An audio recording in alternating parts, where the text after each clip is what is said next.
e vai ferrar o restante. A gente falou que está precisando disso. Se você está prescrevendo sem que ele necessite prontamente, é um problema. Vamos lá.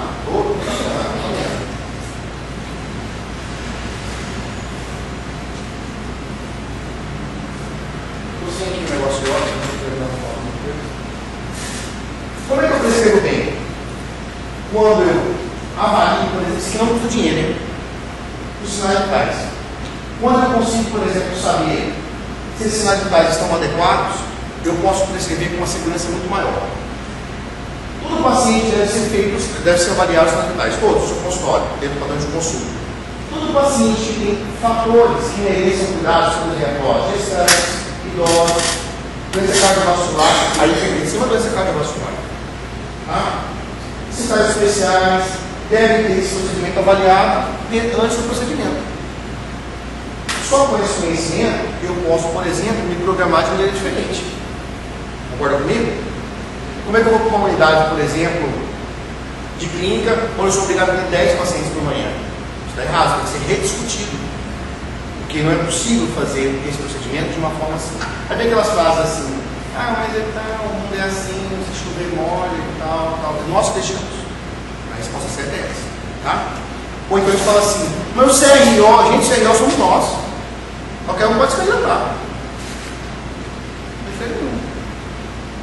Você não tem um bom exército somente não é o caso, mas se você botar um general lá, por exemplo, para poder pegar a espada ou vai morrer. Pode ser o Washington, vai morrer. Por quê? Porque o mais importante é o grupo. Essa visão do CRO itinerante é uma mudança, na verdade, uma ideia de mudança filosófica. Uma ideia de mudança geral, de como se pensa a respeito da odontologia. Provavelmente vocês farão uma diferença em odontologia diferente. Em uma odontologia diferente, vocês, por estarem aqui, teoricamente fariam a diferença.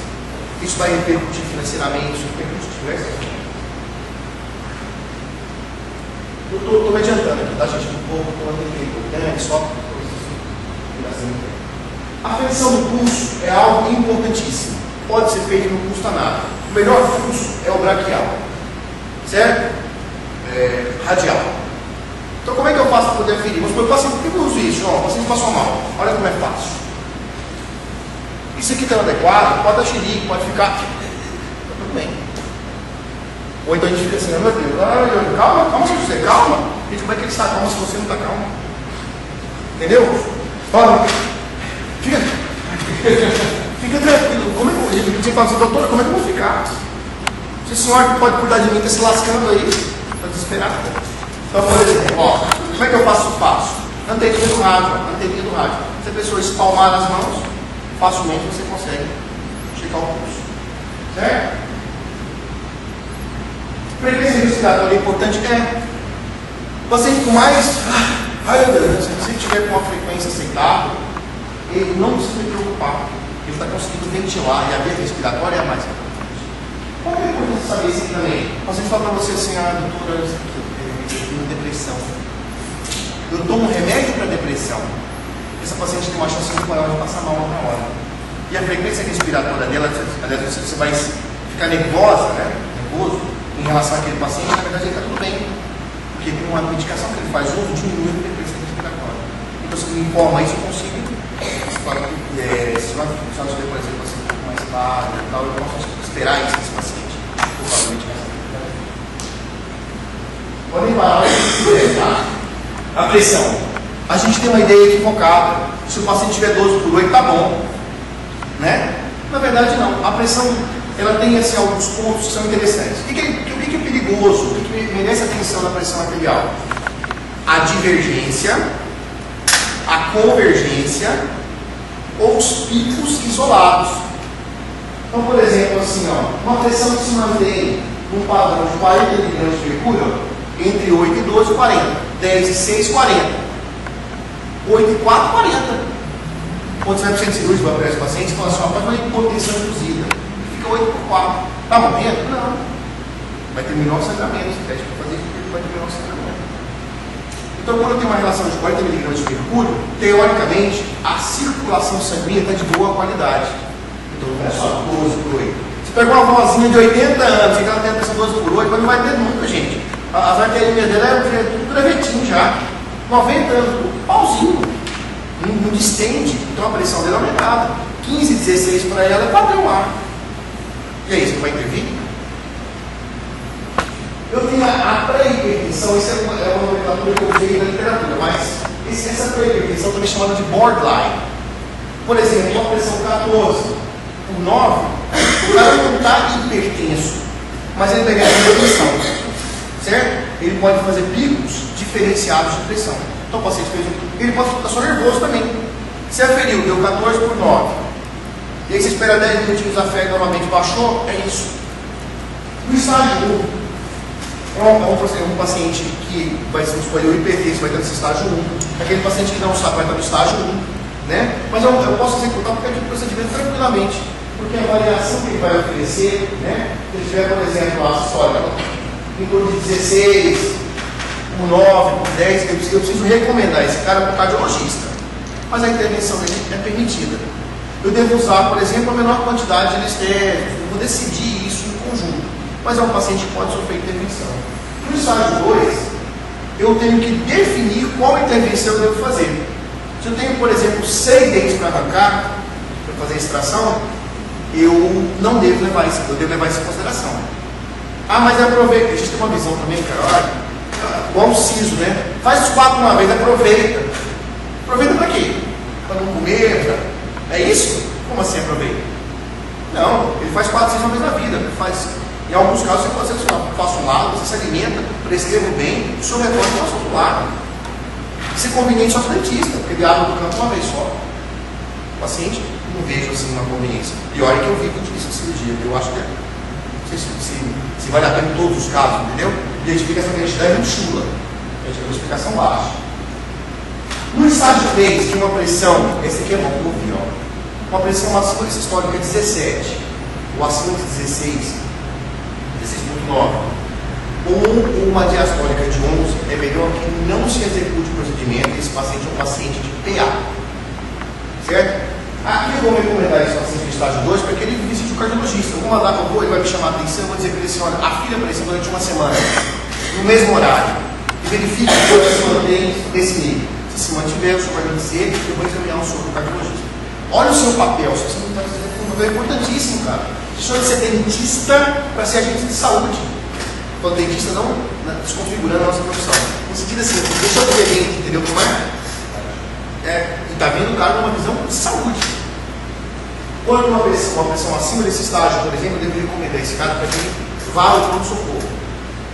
E se eu fizer o procedimento, João, um paciente de estágio 3, ele pode fazer um AVC com você na sua cadeira. Porque a pressão é muito alta, certo?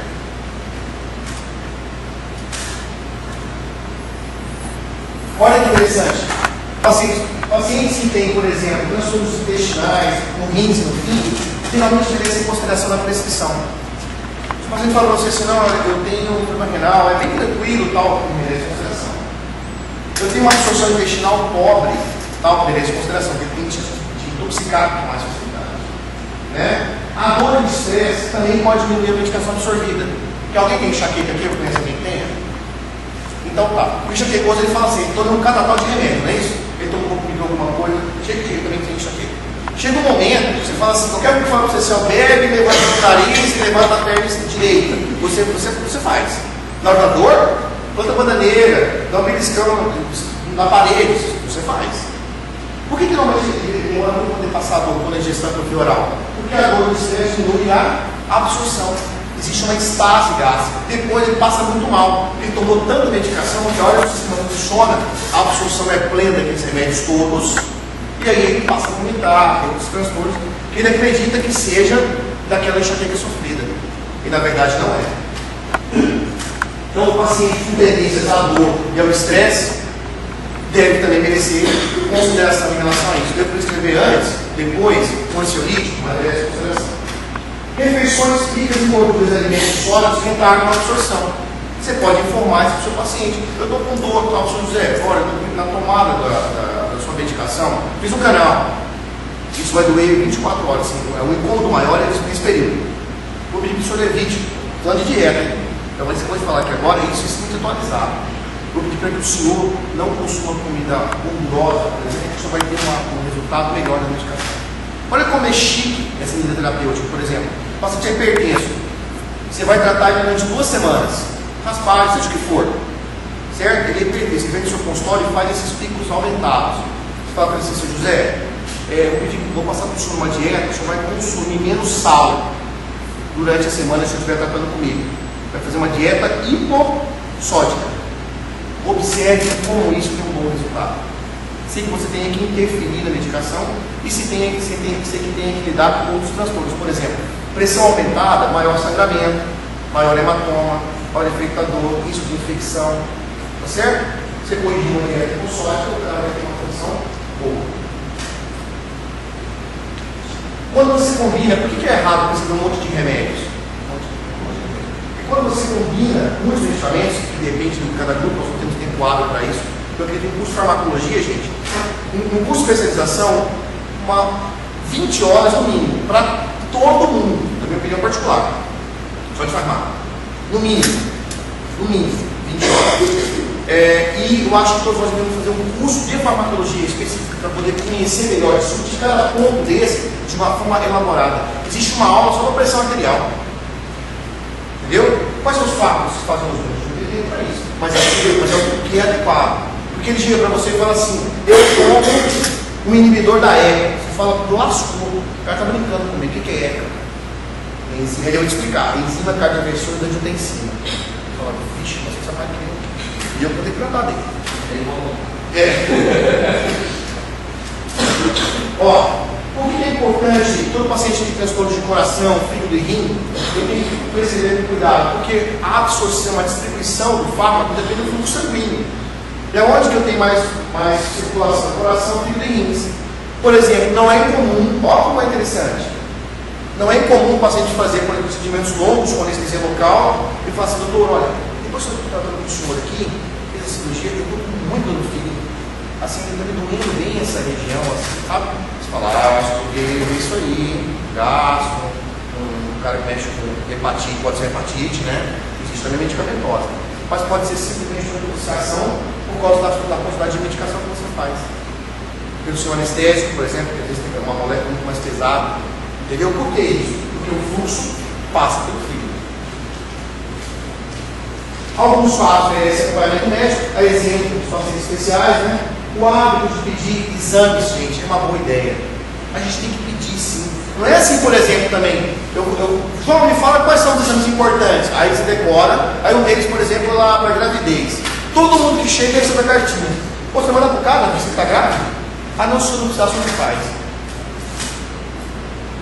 Que é isso, muito ruim, né? Me diz o que eu preciso. Certo? Então, quando eu tenho conhecimento adequado, eu posso pedir especificamente. Por exemplo, se um paciente acima de 50 anos de idade merece uma consideração com exames. Por quê? Porque ele consome uma grande quantidade de fármacos, ele entrou na minha vida. Esse negócio de pedir autorização do médico, tire da sua cabecinha, conta com os outros colegas que não vieram, de que ele está iludido. Ele está iludido achando assim, não, mas eu posso fazer porque vem a autorização do cardiologista. Errou os dois. Um que deu autorização, que a hora que o negócio pipocar, ele vai ser o primeiro a dizer não. Eu disse que o paciente estava cardiologicamente estável, disse que ele tinha. O seu procedimento, meu amigo, é você e somente você que decide. Responsabiliza você sozinho. Certo?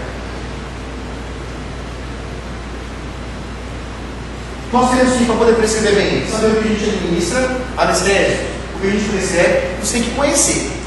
Se você vai escolher de pirona para você prescrever, você tem que ler sobre ela. Você vai usar, por exemplo, a lidocaína, que hoje é um anestésico bastante seguro, então mais seguro é a lidocaína, desses grupos que nós usamos atualmente. Então eu tenho que conhecer. Eu não posso fazer isso sim por conta de que o João falou, o Evaristo, o que seja, ou o Paulo. Tem que conhecer as outras medicações? Tem. Você não tem que ter uma literatura fácil de acesso, porque os caras consomem outros remédios. Então eu tenho que saber isso. Certo? E as tendências medicamentosas dos pacientes. Como assim? Gente, imagina o cara, tomou um chifre 2 semanas, tomou choque no dia do consultório, o pneu furou, não dormiu à noite. Aí chega no seu consultório como? Marcos, não falou pra você. Aí você vai lá prescrever um remédio para ele que é um relaxante muscular. O cara toma e dorme. Você acha que vai tomar uma vez só? 3 dias só? Ele vai tomar uma caixa inteira. Ele vai tomar uma caixa inteira.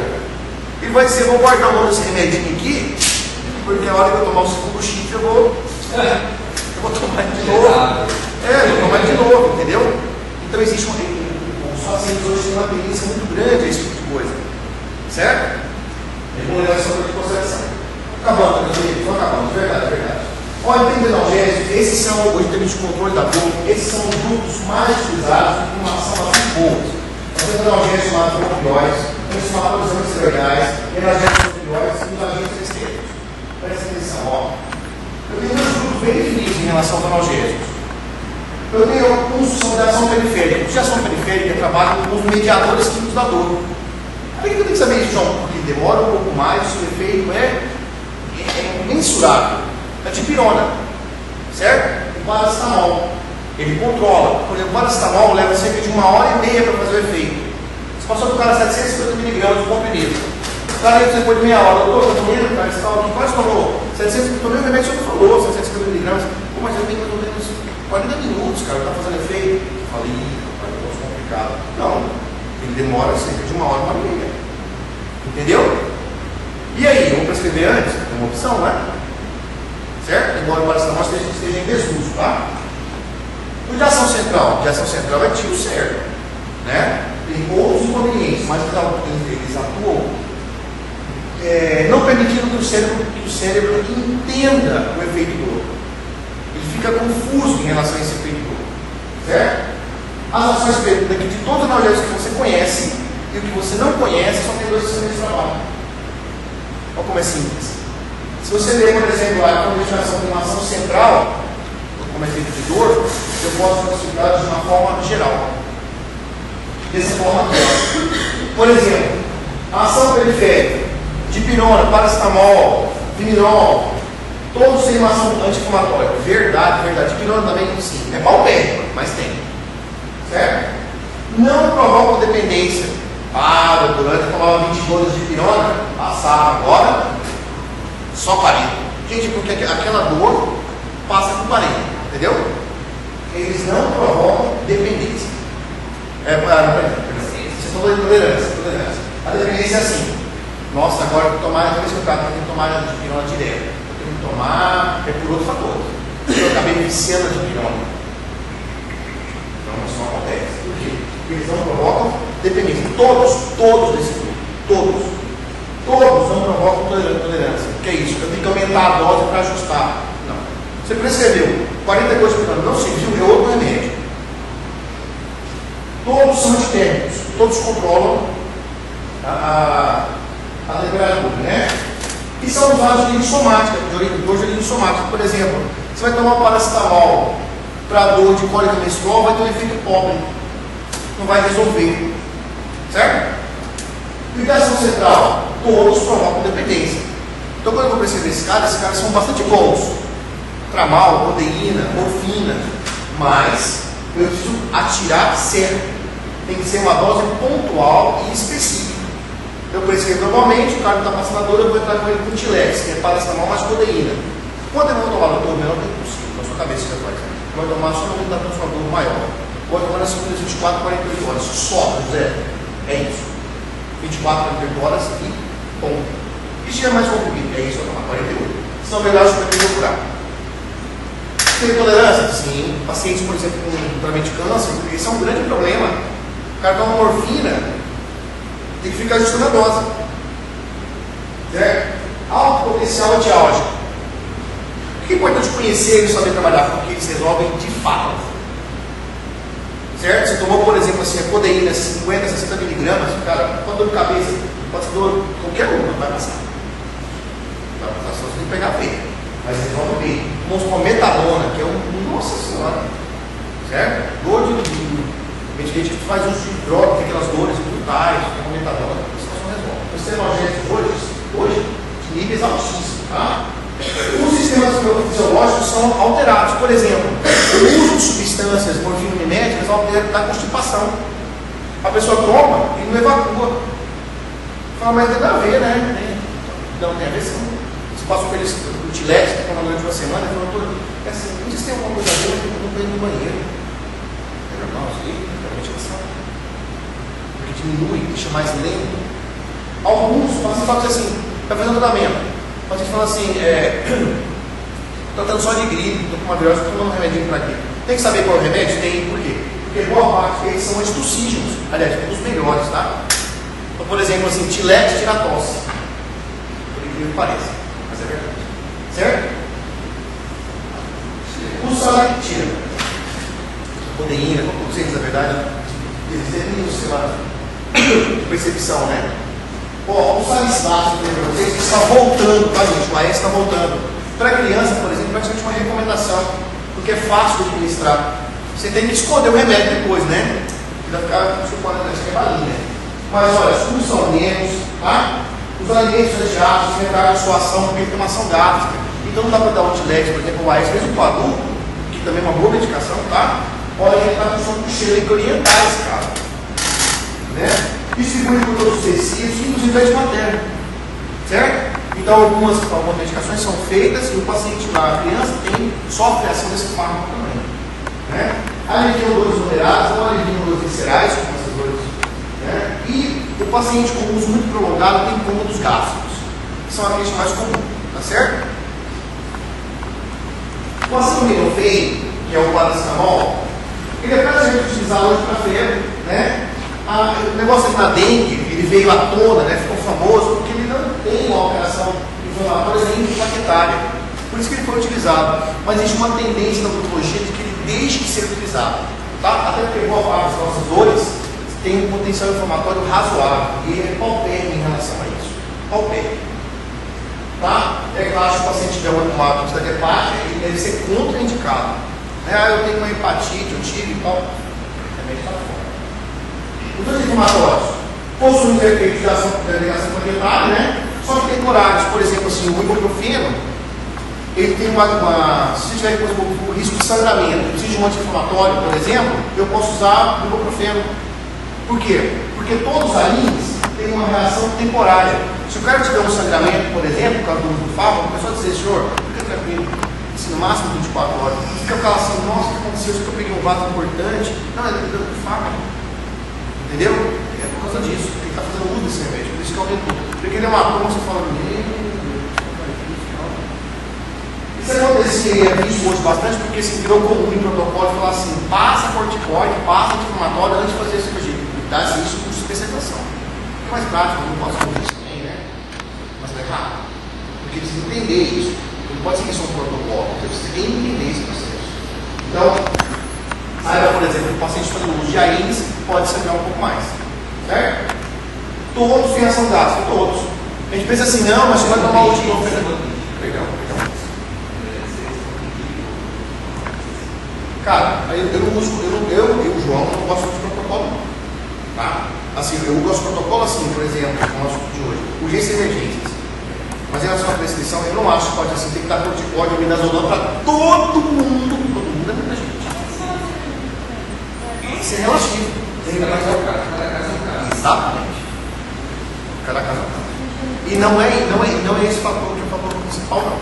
Porque aí o paciente, esse negócio grande, pequeno, é igual carne barata. Vou te vender isso aqui por R$20 mil. Carne barata. E a casa do prefeito? 20 mil. 20 mil. Certo? Então vale cada caso. O caso tem que ser levantado especificamente, e aí sim, amigo, eu defino. Certo? Por exemplo, assim, eu estou com o paciente somente ansioso de medicar esse cara.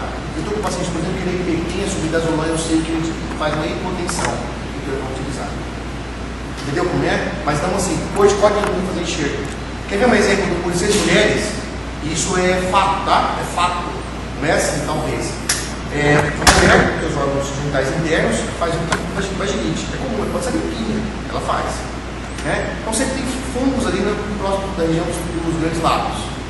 Você faz corticoide terapia na paciente, por exemplo, ou então aplica corticoide para tomar fez enxerto, e aí ela fala assim, doutor, um negócio que eu vou te falar, eu até fui ginecologista, é só que eu fumo, muitos anos eu não tinha e tal. Fala, ó, trabalho da boca, né? Mas é errado. na verdade, a sua ação de medicamento é importante. Então, hoje, quando eu vou prescrever corticóide para as mulheres, é muito bom. Ó, minha querida, pode acontecer. Engraçado, gente, como eles estão desacostumados com o dentista fazendo isso, eles perguntam assim: doutor, o senhor é médico? Não, sou dentista. O senhor é médico? Não, não sou. Como se a gente não tivesse que saber isso, entendeu como é? Ou então eu te olho assim, tá querendo o quê? Perguntando lá, só falta falar que é dele, né? Dependendo de você, ele vai falando, muito obrigado. Não, mas eu mostro pro senhor. Não é assim, não é assim, irmãos?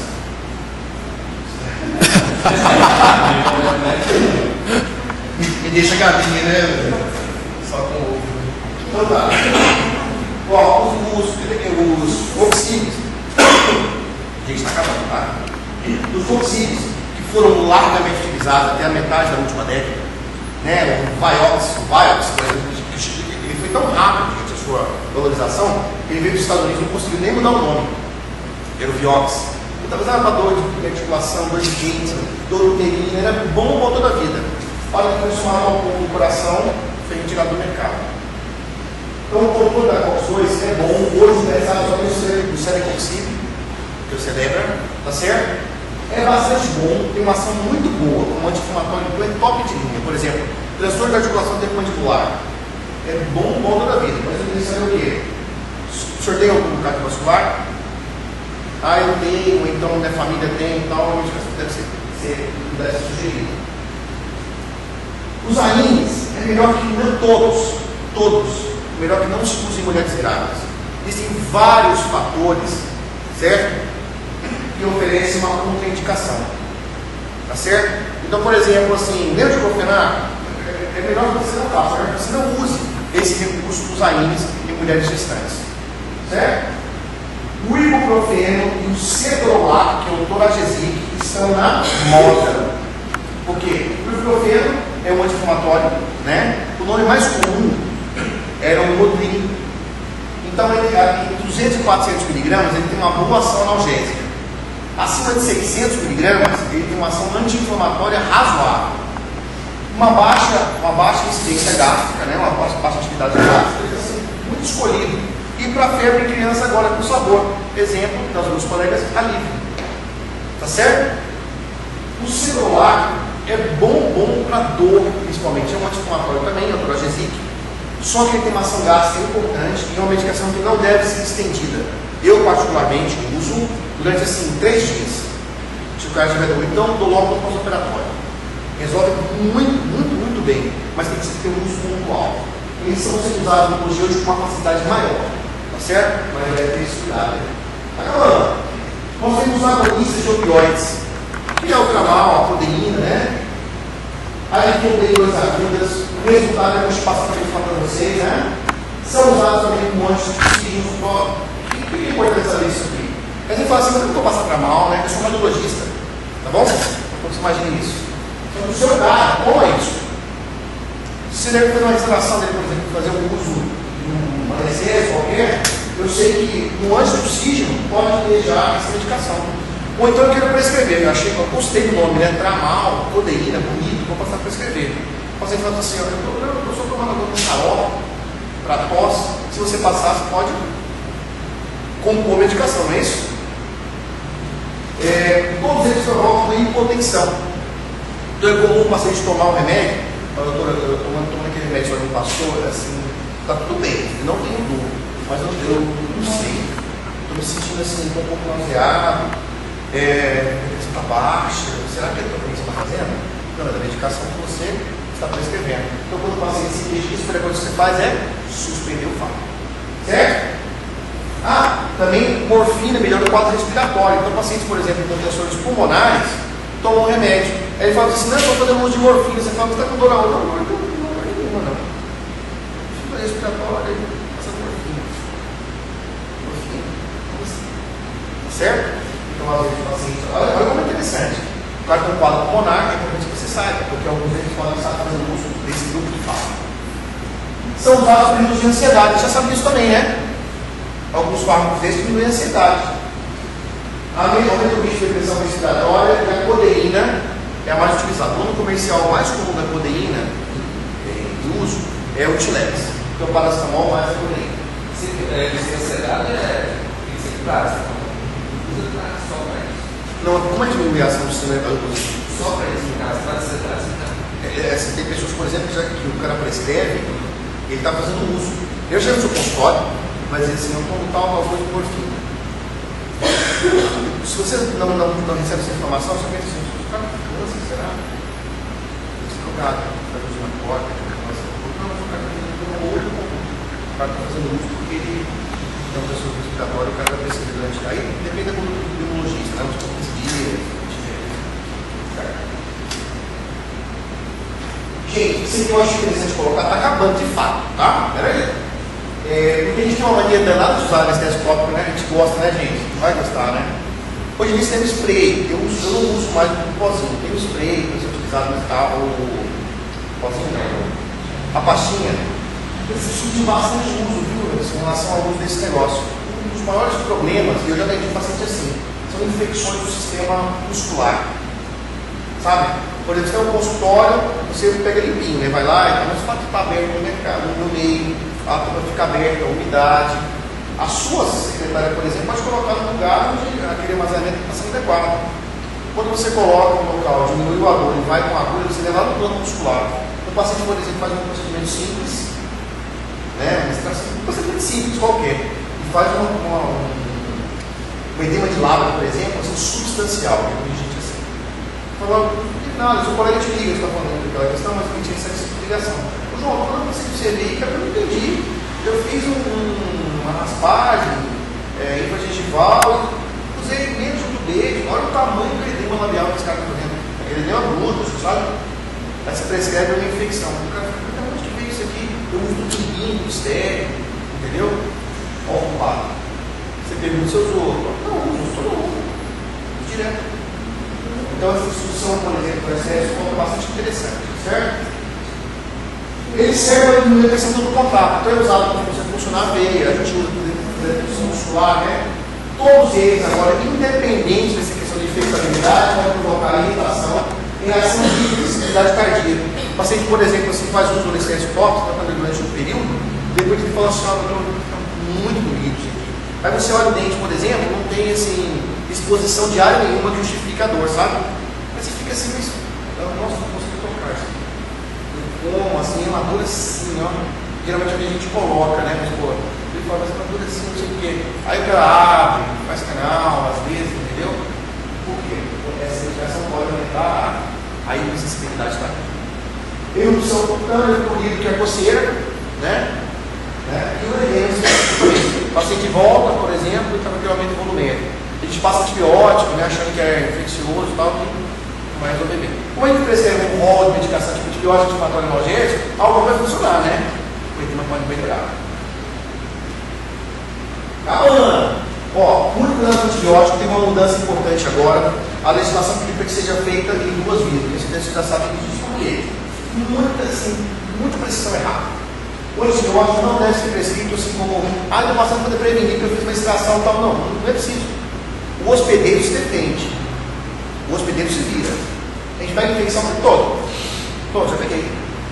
Por que não está morrendo? Ué, porque meu organismo está debilitado. Tá certo? Então, o roledopressor, ele é uma droga curativa.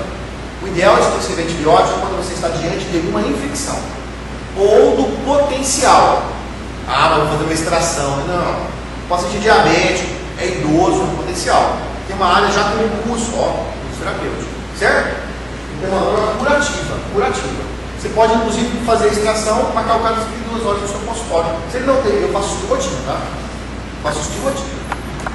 Nem para terceiro molar, se na verdade eu estou escrevendo assim uma rotina muito grande. Marca vocês 2 horas e reavalia. Então, aumenta o volumétrico, então eu prescrevo. Se não, melhor uso, como é que eu faço? Eu de 7 dias e tal. Um tempo mínimo é em torno de 72 horas, porque é o tempo que a medicação leva para ter o seu efeito. Algumas medicações têm o seu efeito prolongado, né? A exemplo, a azitromicina, por exemplo. Toma 3 dias, ela tem um efeito de até 10 dias. Tá bom? Então, quanto menor o tempo, maior a eficácia. Se eu usar uma medicação específica num tempo menor, vamos supor que tem 2 horas, já que quanto melhor resolve. Tá certo? Você não precisa, mesmo que você tenha uma infecção, de fato, né? Tem que levar em consideração as condições clínicas. Quem faz a avaliação? Você. Você já pode tomar ou não. As princípios, o que são mais usadas? Baixo custo e atividade ampla. Seu uso aumenta o risco de intoxicação por outros fármacos. Então, a gente deve perceber sempre, você pode fazer com que o cara tenha uma alteração hepática, por exemplo, porque você está fazendo uso da penicilina com um remédio que já está tomando. Certo? Então, deve ser decidido com cuidado. Por que ela acontece isso? Pela reduz a secreção tubular do rim. As tetraciclinas de clorafenicol reduzem também a ação bactericida. Então, aqueles pacientes de tratamento de pele, sabe? Falar, estou fazendo uma recalchutagem aqui e tal. Está tomando o quê? Certo? Olha como, gente, olha que eu estou falando assim, corrido, mas olha como é interessante. Quem que não faz um peeling, sei lá, ou outra coisa qualquer dessa? Estou com uma manchinha, estou usando tudo ali. Tetraciclina. Vai resolver. Certo? Como pode você já sabe disso, né? E essa medicação está em uso, está crescendo o seu uso desse grupo. Vantagens. Está tendendo a substituir as penicilinas. A divisão dela, como ela é menos alérgica, né? A divisão por gerações, primeira, segunda, terceira e quarta geração, amplia o espectro de maneira muito grande. Então ela está vindo, existe uma tendência a substituir. É claro que, por exemplo, assim, as medicações conjugadas com a amoxicilina são muito boas. Clavulinho, amoxicilina mais clavulado de potássio, é top de linha, certo? Estou dizendo da forma básica, certo? O segredinho da cefalosporina é o seguinte: olha aqui, o paciente com o uso de cefalosporina vai ter intolerância aguda ao álcool. Então é comum o cara estar tomando, depois ele passa a ter um quadro de vômito importante, assim, uma coisa bastante incômoda. Ele não sabe o que foi que aconteceu. Ele deixou de tomar na sexta-feira.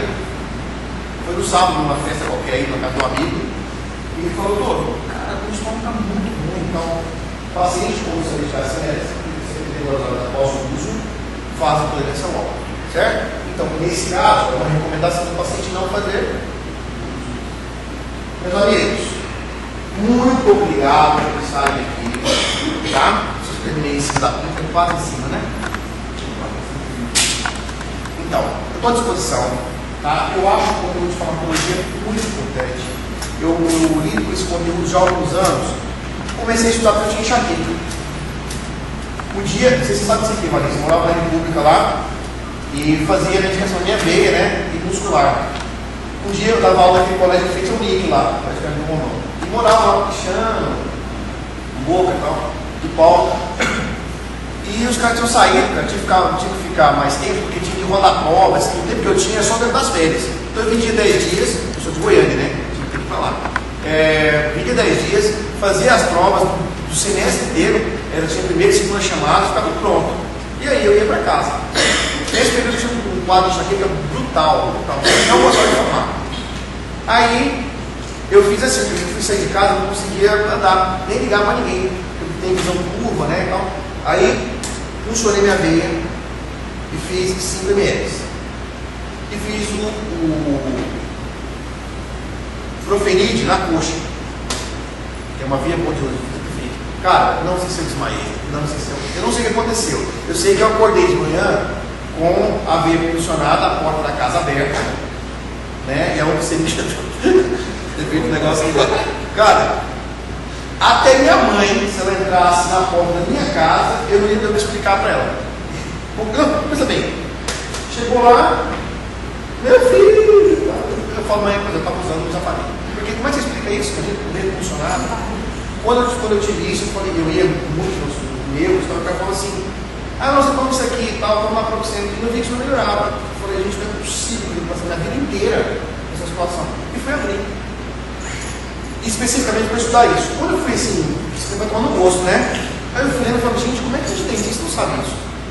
Aí fui vendo assim, coisas assim, que nos complicavam e que eram de rotina, né? Escolher a cirurgia como ganha-pão, né? E falava: meu Deus, olha o tanto de colegas, por exemplo, que não tem discernimento disso aqui. Então, fora o pau. Entendeu? Então isso me motivou. Hoje em dia eu gosto bastante do conteúdo e tento passar isso assim, verbalmente para vocês. Aliás, mais do que isso, né? Eu acredito nisso de fato. E não é uma coisa chata. Olha o tanto de coisinhas pequenas que nós falamos hoje. Fica bastante interessante. Você fala assim, cara, eu nunca tinha me atinado para isso. Eu nunca tinha me atinado que o AES pode ser uma medicação fácil. Parar. O menino toma sem dar trabalho. Aqui barulhinha, filho, ó. Isso vai trabalhar. Entendeu? Tranquilo. É simples isso. Isso não é complicado. Você está levando isso aqui já para sua casa, para sua clínica. Entendeu? Não é preciso um rebuscamento muito grande em relação a essas condições químicas e tal, para que a gente possa ter um segmento adequado. E eu não tenho a menor sombra de dúvidas que um conhecimento bom de farmacologia, seja você o que for, clínico geral, pelo tipo que for, qualifica a sua mão de obra, entendeu? Torna a sua mão de obra uma mão de obra de valor. E se o paciente consegue perceber isso, e o seu bolso também consegue perceber isso, claramente. Porque, sabe-se, eu tenho uma outra especialização que é gestão emocional e sistema de saúde. Fazendo um curso pela FGV, tinha um curso bastante bom, achei muito interessante. Ela tinha 82 anos na época, não tem noção. Ela nunca ficou desempregada, ela na América. Ela falou algumas coisas assim que tem idade, né, cara? Assim, de uma forma. Né? Ela usa essa expressão, ela fala assim, ó, algumas coisas eu posso dizer que eu vivi 60 anos disso. Você for parar comigo. É um negócio que você fala assim, cara, 60 anos, você não tem sua idade. Ela faz isso. Então ela colocou algumas considerações que esse eu falei para você em relação à perspectiva. Se o seu paciente, ele sabe, quando o seu trabalho é melhor, ele sabe que ele custa mais. Mesmo que ele peça um preço mais em conta. Mas ele sabe disso. Mas ele fala, olha, estou chorando aqui e tal. Mas você fala para ele assim, vem cá, não quero outro, mas não, aqui é mais caro, mas todo mundo fica, sei lá, tem dor aqui, preocupado, cara, resolve bem, é seguro, tá? Eu choro lá, entendeu? Mas é melhor. Existem outras leis no mercado que nós desconhecemos, nossos dentistas, que não é baixar o custo, baixar o preço. Parcelamento é uma alternativa. A gente precisa aprender muito nessa outra área, que a gente aprende para isso, mas, por exemplo, assim, custo alto é bom ou ruim? Custo alto. Custo alto é bom ou ruim?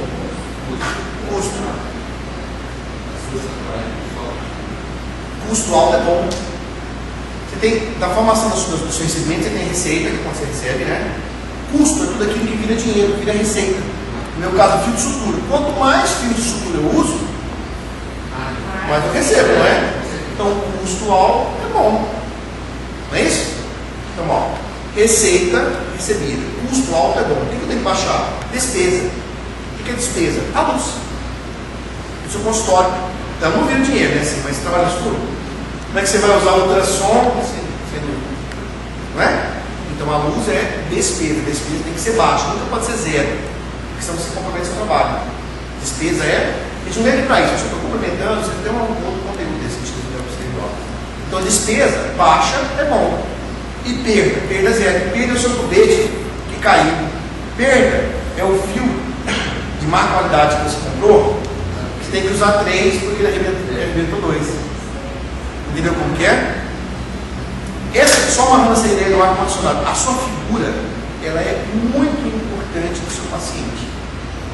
Por incrível que pareça. Né? Passar na verdade, é um pouco. Mas, por exemplo, se você tiver barbeado, a forma com que você fala, a palavra tem uma força muito grande. Se você pegar o seu paciente e explicar para ele assim, se eu consulto, eu quero te perguntar isso. Seus colegas não podem. Porque eu atendo o senhor. Olha, eu perguntei se o senhor comia, como o senhor faz, avalia seus sinais vitais, a sua pressão. Entendeu? É assim, é bem diferente o cara falar. Tá bom. Entendeu? Ele consegue nesse discernimento. Às vezes é preciso um pouco mais de tempo, mas não tenho dúvidas de que isso é muito mais eficiente. O resultado do público é bastante bom. Certo? Por isso que você tem um monte de mesmas coisas no mercado. Um monte. Por exemplo, você tem um cabeleireiro que tem muito mais dentista, que a gente usa umas frases bobas assim, tem muito odonto pediatra. Quanto você tem qualificação de dentista? O senhor sabe, né? Eu não sei profissional mesmo. Tanto que você me chama. Por que não? Mas por quê? Não. Ele vai ouvir. Sabe assim, é uma bobagem isso. Para com isso. Ah, mas o McDonald's que faz uma bolachinha das mais. Minha filha gosta, a mulher gosta também, tá? Eu gasto dinheiro com o McDonald's. Mas acho horrível. Veja muito, cara, é milionário. Está quebrando? Põe uma coisa na sua cabeça. Quando você lida com um patamar, não estou falando de classe social, não, em um patamar de trabalho, as variações são menores. Por exemplo, assim, o mundo está em crise. Por que o cara que vende camarão no lugar que tem camarão aí, da Indonésia, não quebra? O cara vende camarão, por que ele não quebra? Por que a loja dele não fechou? No Brasil é uma crise violenta. Porque o cara que come camarão, ele entra em crise, só que ele recebe 100 mil reais por mês, agora ele está quebrando, está recebendo 80. Entendeu? E 80 mil dá para ele comprar o camarão. Sim, eu não sei se o camarão porque ele só está ganhando 50 mil reais agora por mês, entendeu? Não vai deixar de comer o camarão. Então é importante que a gente perceba outras nuances da profissão. Para com esse negócio de fazer barganha com o seu trabalho, faça uma extração e ganhe profilaxia. Entendeu? Vem aqui na minha clínica, ganhe um beijo e um abraço. Entendeu? Você se compromete com isso. Tá bom? Se eu puder ajudar mais alguma coisa.